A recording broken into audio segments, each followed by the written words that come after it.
बिना बिजली का गांव। रामपाल नामक एक गांव था जहां साल भर से मौसम के खराब होने के कारण बिजली नहीं आती थी। रामपाल कभी उजालों के नाम से जाना जाता था, पर आज उसे गांव में चारों तरफ अंधेरा छाया हुआ था। ऐसे मानो जैसे सभी लोग बरसों पुराने बिना बिजली के जमाने में जी रहे थे। कुएं से पानी भरकर घर के कामों की जरूरत के लिए पानी का इस्तेमाल करती थी। बिना बिजली के सभी महिलाओं को घर के काम करने में बड़ी ही परेशानियों का सामना करना पड़ता था। बिजली न होने के कारण सभी लोग दिन में सारा काम खत्म करने की कोशिश करते थे, क्योंकि रात को गांव में गुप्त अंधेरा छा जाता था। सभी लोगों को घर जल्दी पहुंचने की जल्दी रहती थी। अंधेरा होने के कारण घरों में चोरी होने की संभावना भी रहती थी। बच्चों को पढ़ाई करने में भी दिक्कत आती थी। वह स्कूल से आकर अपना होमवर्क कंप्लीट नहीं कर पाते थे, क्योंकि लाइट नहीं रहती थी। लाइट न होने के कारण सारी महिलाओं को भी काम करने में दिक्कत फेस करनी पड़ती थी।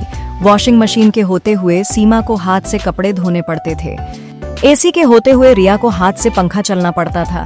खाना बनाते वक्त भी गीता को गर्मी का सामना करना पड़ता था। एक दिन गांव का मौसम अच्छा था तो सारे बच्चे और औरतें एक साथ बैठ गईं और लाइट कैसे आएगी इसी के बारे में बात कर रही थी। रिया की बेटी काजल और पूजा ने कहा, हमारे स्कूल में हमारी कक्षा में सोलर प्लेनेट के बारे में बताया गया है जिस गांव में लाइट आ सकती है, लेकिन ये तरीका थोड़ा महंगा पड़ेगा। गांव के लोग बिना लाइट के अधिक परेशान थे, इसलिए वो पूजा और काजल के साथ देने के लिए खड़े हो गए। निकला कि गांव के कुछ घरों में लाइट आ गई, लेकिन सोलर प्लैनेट प्लांट लगाना सबके बस की बात नहीं थी। स्कूल की छुट्टी होने के बाद काजल और रिया के सारे दोस्तों ने ये प्लान किया कि हम बिजली के सरकारी ऑफिसर के पास जाकर लाइट लगवाने की कोशिश करेंगे। सरकारी ऑफिसर ने काजल और उसके दोस्तों की बातों को ध्यान से सुना और उसे एक फॉर्म भरवाया और कहा, जल्दी ही आपके गांव में लाइट आ जाएगी। 1-2 दिन बाद बिजली विभाग से सरकारी ऑफिसर गांव में आए। सरकारी ऑफिसर ने लाइट की तारों को जोड़ दिया और इसे पूरे गांव में लाइट आ गई।